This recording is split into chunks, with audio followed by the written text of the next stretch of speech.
não tem uma fórmula única para apresentar um caso de imigração, né? Existem nuances, existem estratégias que os advogados adotam, e é nesse momento, nos encontros dos advogados, que se compartilha, né, uma experiência, uma informação que é empírica, que é aquilo que cada um vê na prática. Coisas que a imigração não conta para os advogados, não conta os segredos. Então, eles estiveram lá para beber na fonte, né, dos advogados de imigração, e por isso, né, eles também viram uma oportunidade de trazer. Quantas pessoas tem no Brasil já, Davi? Deve ter uns 30 pessoas para mais? O time todo? É. Já passamos de 50. Olha, tem mais de 50 pessoas. Como não dá para trazer 50 pessoas de uma vez só, nós trouxemos 2 advogadas das mais experientes que a gente tem lá também. Deixa eu apresentá-la para vocês. Camila e Rebeca, obrigado por terem vindo, né? Me contem, como foi para vocês a experiência de participar da conferência da Ayla? Eu acho que eu posso dizer assim que foi um dos maiores investimentos que foram feitos na minha carreira. Inclusive, muito obrigada a todas as pessoas que proporcionaram isso pra gente. Acho que eu falo por mim e pela Camila. E foi sensacional. Acho que foi uma oportunidade de a gente se atualizar, da gente crescer, da gente entender um pouquinho como que tá funcionando também esse mercado. E a gente conseguir incorporar isso internamente. Então, sensacional. E ainda mais em Clearwater. Exatamente. Foi sensacional, foi muito bom, foi muito legal. Camila, como foi pra você? Foi incrível, inclusive, mais uma vez queria agradecer a oportunidade. Como você mesmo disse, a gente foi beber ali da fonte da informação.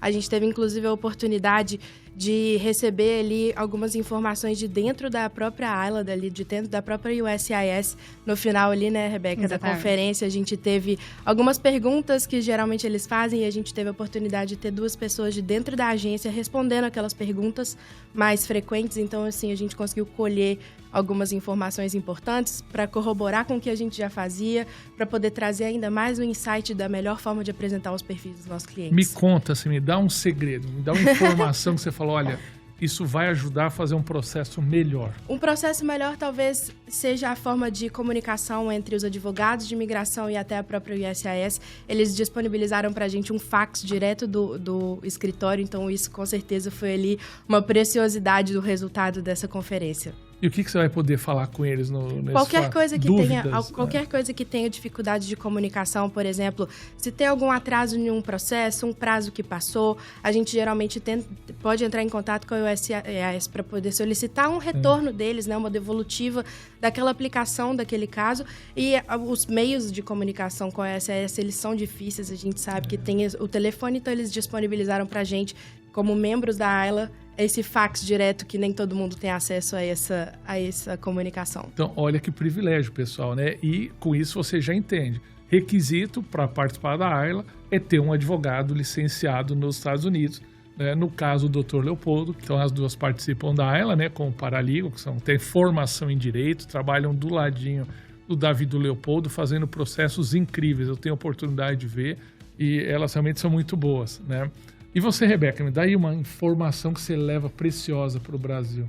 Preciosa, eu achei sensacional a forma como os advogados conversaram sobre o Proposed Endeavor, né, desenvolvido nos casos de NW especificamente, sobre a gente conseguir explicar isso de uma forma de como isso funciona. Então foram insights nesse sentido que eu achei interessantíssimo para a gente também conseguir aplicar. Então, desenvolver de uma forma que seja clara para o oficial, desenvolver de uma forma que traga detalhes, informações, documentação, que seja assim, que o oficial não tenha dúvidas. A gente realmente, o oficial não falar, realmente não consigo nem negar esse caso, devido à ampla explicação, a quantidade de informações que a gente vai ter explicando o Proposed Endeavor. Então, isso foi muito interessante, eles trazerem a importância da gente trazer essa clareza ao que a gente já faz e que a gente ainda vai conseguir aprimorar ainda mais. Legal, porque isso é uma das coisas que tem mudado, né? Assim, lá atrás o pessoal fazia muito Professional Plan, Exato. Depois foi todo mundo para Business Plan, e agora tem gente falando, já vamos fazer uma coisa meio híbrido, usar os 2, deixar 2 caminhos abertos, né? Exatamente. Você ouviu isso lá? Ouvimos. Confirmaram? Possibilidades de a gente começar com o Professional Plan, mencionar talvez uma abertura para um Business Plan, mas sem efetivamente afirmar isso.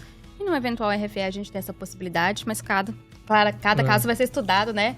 Considerando a documentação, considerando tudo que o cliente conseguir trazer pra gente, e a gente conseguir construir isso de uma forma que a gente tenha ferramentas mesmo, né, pra poder construir o caso dele de uma forma completa, e num eventual RFE a gente conseguir também responder da melhor forma. E aí, amigo, você vê 2 meninas jovens, você vai perguntar, quem é o ídolo dessas meninas? Você vai falar, é o Bon Jovi, Não.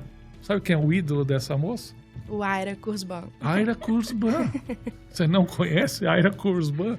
Fala quem é o Ira Kurzban. Ele é como se fosse o deus da imigração. Ele foi a pessoa... Ele é o Steve Jobs da imigração, né? Ele é uma pessoa muito importante no meio da imigração porque ele escreveu o manual de imigração. Ele traduziu toda aquela necessidade, uma coisa que foi falada muitas vezes, inclusive trazendo um pouco dessa ideia do Proposed Endeavor, é que o nosso objetivo enquanto paralegal e até o Dr. Leopoldo, enquanto advogado do caso, é tirar com as nossas evidências e com o nosso storytelling a discricionariedade da mão do oficial.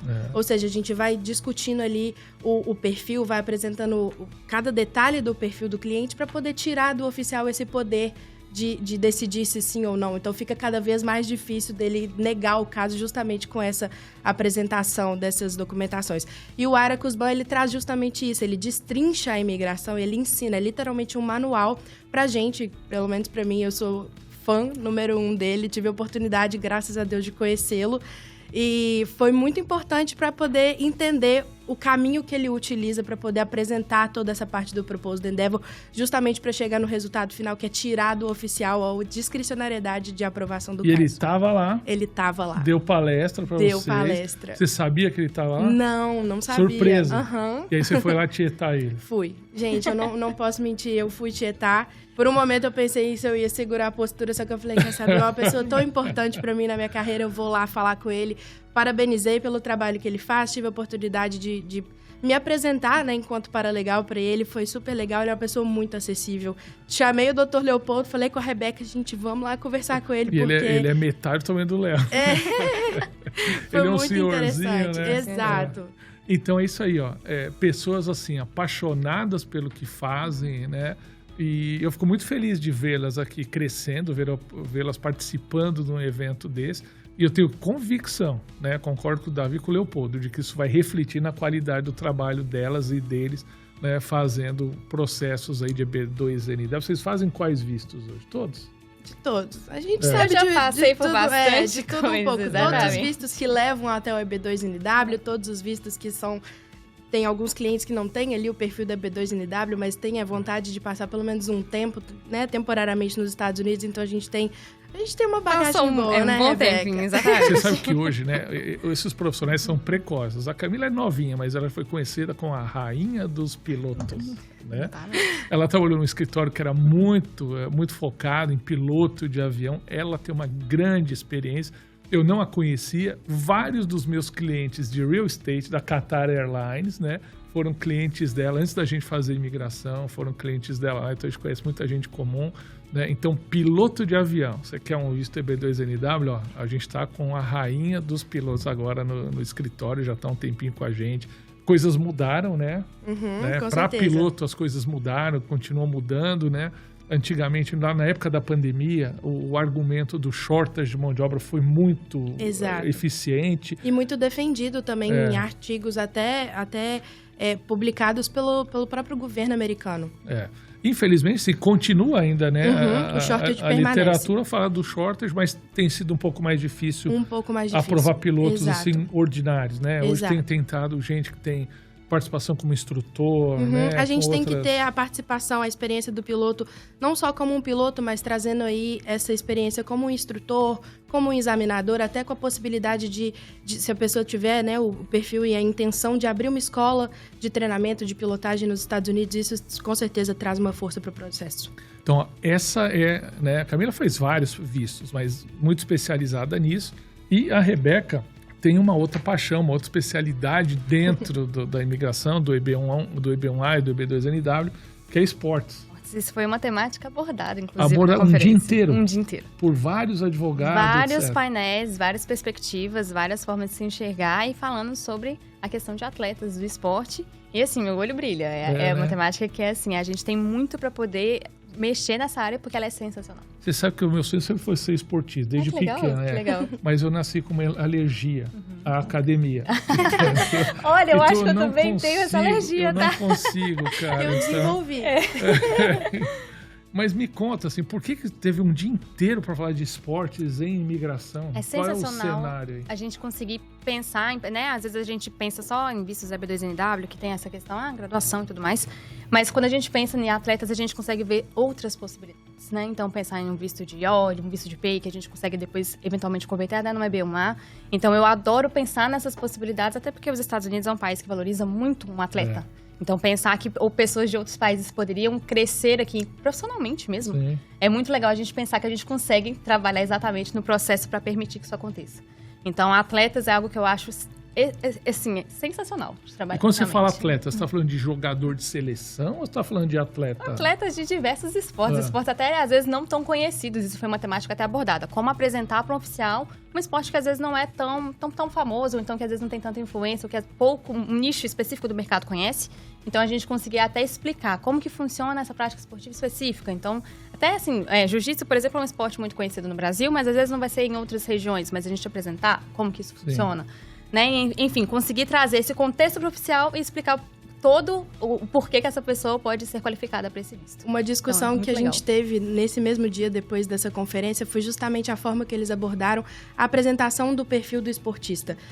A gente sabe que o ramo que aborda, né, no EB1A, no EB2, NW, são as artes. E o esporte ele pode ser apresentado como uma arte, desde que você saiba fazer o storytelling daquilo. A gente sabe que o atleta ele pode ser não só o atleta que executa, mas ele pode ter alguma coisa ali em volta disso. E esse perfil artístico ele é muito bem visto pelos Estados Unidos.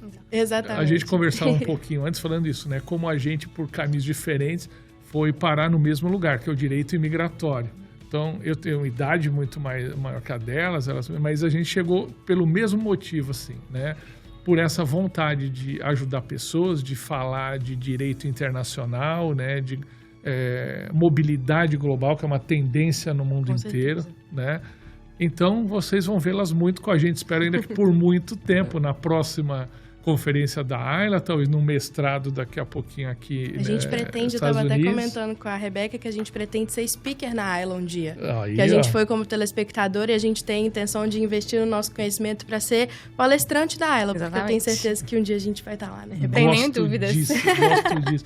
É isso, tem que ter, né, objetivos grandes na vida para alcançar. Parabéns. Obrigado por estar aqui hoje com a gente. Eu que agradeço. Vamos fazer os melhores processos de visto para o pessoal, vamos aprovar o máximo, né? E vamos trabalhar junto muito tempo. Com certeza. Beleza? Obrigada.